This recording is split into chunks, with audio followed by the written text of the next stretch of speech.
বলতে পারেন মেসির বাসার উপর দিয়ে কেন কোনো উড়োজাহাজ যেতে পারে না? এমন কি আছে মেসির বাসার উপরে? চাঁদে একজনের নাম লেখা আছে যারও 10,000 বছর থাকবে।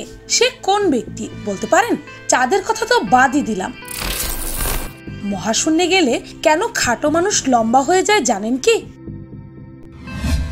আমাদের মেয়েদের তো পিরিয়ড হওয়া খুবই স্বাভাবিক ব্যাপার, কিন্তু মানুষ ছাড়াও অন্য কোনো প্রাণীর কি পিরিয়ড হয়? আমলকি খাওয়ার পর পানি খেলে কেন মিষ্টি লাগে বলতে পারেন? কেন নতুন বই থেকে এক ধরনের ঘ্রাণ পাওয়া যায়? এমন আরো অনেক প্রশ্ন আমাদের মনে আছে সর্বদা, কিন্তু এর উত্তরগুলো জানি না আমরা। সারাক্ষণ শুধু এই ধরনের প্রশ্নের উত্তর খুঁজে চলে আমাদের মন। তবে খুঁজে না পেলে আর খুঁজতে হবে না, কারণ আজকে জানবেন এমনই সব মজার ফ্যাক্টস।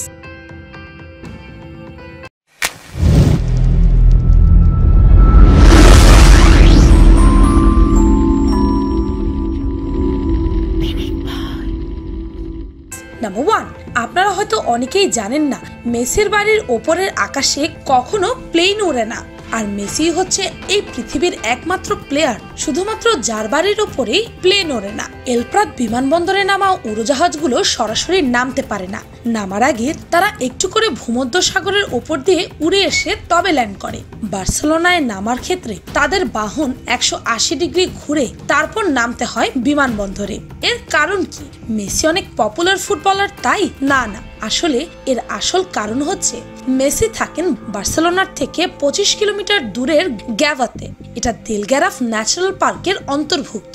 স্প্যানিশ সরকার এই অঞ্চলের বিপন্নপ্রায় প্রাণী এবং উদ্ভিদগুলোকে বাঁচানোর লক্ষ্যে এই অঞ্চল দিয়ে বিমানের রুট দেওয়া সম্পূর্ণ নিষিদ্ধ করেছে। আর এ কারণেই এলপ্রাত বিমানবন্দরে নামতে চাওয়া উড়োজাহাজকে ঘুরে গিয়ে অন্য পথে নামতে হয়। এর সঙ্গে মেসির বাড়ির কোনো সম্পর্ক নেই। কোইন্সিডেন্টালি মেসির বাড়িটা সেই জায়গায় হয়ে গেছে যেই জায়গা দিয়ে প্লেন উঠতে পারবে না। নাম্বার 2, জানেন কি কার নাম লেখা আছে চাঁদে?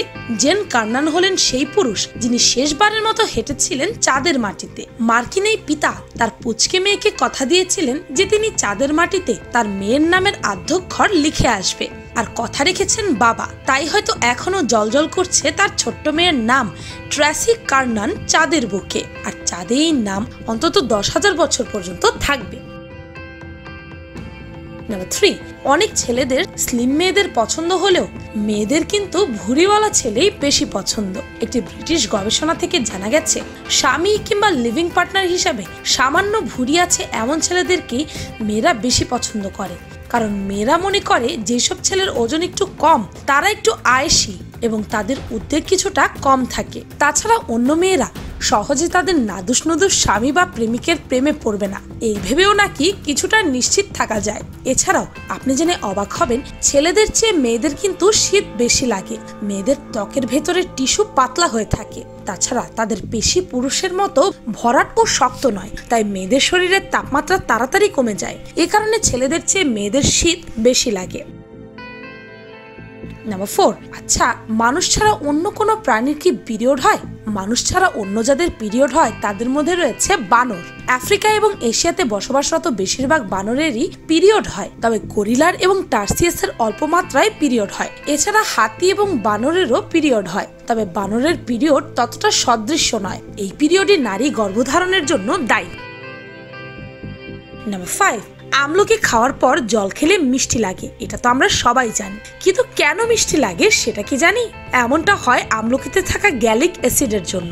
আমলকির রসে প্রচুর পরিমাণে অ্যাসকর্বিক অ্যাসিড অর্থাৎ ভিটামিন সি সহ অন্যান্য জৈব অ্যাসিড থাকায় অ্যাসিডিক এবং খেতে টক লাগে। কিন্তু গ্যালিক অ্যাসিডের ধর্ম হলো অ্যাসিডিক পিএইচে একটু হালকা টক লাগলেও যদি পিএইচ বেড়ে নিরপেক্ষ পিএইচ এর কাছাকাছি পৌঁছে যায় তবে তা দীর্ঘক্ষণের জন্য মিষ্টি স্বাদ অনুভব করায়। পানির পিএইচ 7 হয়। আমলকি খাওয়ার পর পানি পান করলে মিষ্টি স্বাদ অনুভব হয়। নাম্বার 6, আপনি জেনে অবাক হবেন মহাশূন্যে গেলে খাটো মানুষও লম্বা হয়ে যাবে। মানে বলতে চাচ্ছি মহাশূন্যে গেলে মানুষের উচ্চতা বেড়ে যাবে। আসলে ব্যাপারটা হলো কি, আমরা যখন পৃথিবীতে থাকি তখন আমাদের দেহের ওপর মাধ্যাকর্ষণ শক্তি কাজ করে, তখন আমরা ভার অনুভব করি। কিন্তু নভোচারীরা নির্দিষ্ট কক্ষপথে পৃথিবীকে ঘিরে মুক্তভাবে পড়তে থাকেন, তাই তারা ওজন অনুভব করে না। তখন মেরুদণ্ডের কোষগুলোর মধ্যে ফাঁকা অংশ কিছুটা বেড়ে যায়, যার ফলে তাদের উচ্চতা 3% পর্যন্ত বেড়ে যেতে পারে। এই জন্য তাদের স্পেস স্যুটও একটু জায়গা রেখে বানানো হয়, যেন উচ্চতা বৃদ্ধির জন্য সমস্যায় পড়তে না হয়। নাম্বার 7, টু-ওয়ে মিরর, অর্থাৎ দুই দিক দিয়েই দেখা যায় এমন আয়না যার দ্বারা আপনি না চাইলেও অপর পাশে থাকা ব্যক্তি আপনাকে ঠিকই দেখতে পাবে। এমন আয়নাগুলোকে কিভাবে চিনবেন? টু-ওয়ে মিরর যাচাই করার জন্য আপনার আঙ্গুলের মাথা সেই আয়নাটির গায়ে দিন। যদি দেখেন যে আপনার আঙ্গুল এবং আয়নাটিতে প্রতিফলিত হওয়া আঙ্গুলের ছবির মধ্যে ফাঁক রয়েছে, তাহলে আপনাকে বুঝতে হবে যে এটি সাধারণ আয়না। কিন্তু যদি সেখানে কোনো ফাঁক না থাকে, তাহলে এটি একটি টু-ওয়ে মিরর। সাধারণত কোনো শপিং মলের ট্রায়াল রুমে এই ধরনের আয়নাগুলো লাগানো থাকে, যাতে কেউ কোনো জিনিস চুরি করতে না পারে। আয়নার অপর পাশে বসে আপনার কার্যকলাপের উপর নজর রাখা হয়। তাই শপিং মলের ট্রায়াল রুমে ঢুকে প্রথমে মিররটি যাচাই করে নিন, কারণ কেউই চাইবে না নিজের প্রাইভেসি অন্যের কাছে প্রকাশ করে দেওয়া। নাম্বার 8, পেঙ্গুইন তো বেশিরভাগ মানুষই অনেক পছন্দ করেন, কিন্তু পেঙ্গুইনদের একটি খারাপ অভ্যাস কি জানেন? এরা জলে নামার আগে হঠাৎ করেই তাদের পাশে থাকা কোনো এক সাথীকে ঠেলে জলে ফেলে দেয়। যদি তারা দেখে যে সেই সাথীটির কোনো ক্ষতি হয়নি, তাহলে তারা ভেবে নেয় জায়গাটি নিরাপদ। এরপরেই বাকি পেঙ্গুইনরা জলে নামে। আমাদের সমাজের অবস্থাটাও বর্তমানে অনেকটা এরকমই, কি বলেন, তাই না? নাম্বার 9, আপনি জেনে অবাক হবেন নেদারল্যান্ডে 23টি জেলখানা বন্ধ করে দেওয়া হয়েছে। আর বন্ধ করার কারণটি হলো আসামির অভাব। হ্যাঁ, আপনি ঠিকই শুনছেন, আসামির অভাবে জেল বন্ধ হয়ে গেছে। যেখানে আমাদের দেশের টেবিলে থাকা একটা প্লাস্টিকের বোতলও চুরি হয়ে যায়, সেখানে নেদারল্যান্ডে আসামির অভাবে জেলখানাই বন্ধ। ভাবা যায়? নাম্বার 10, আপনি কি জানেন এই 13ই জুলাই ছিল যুক্তরাষ্ট্রের জাতীয় ফ্রেঞ্চ ফ্রাই দিবস?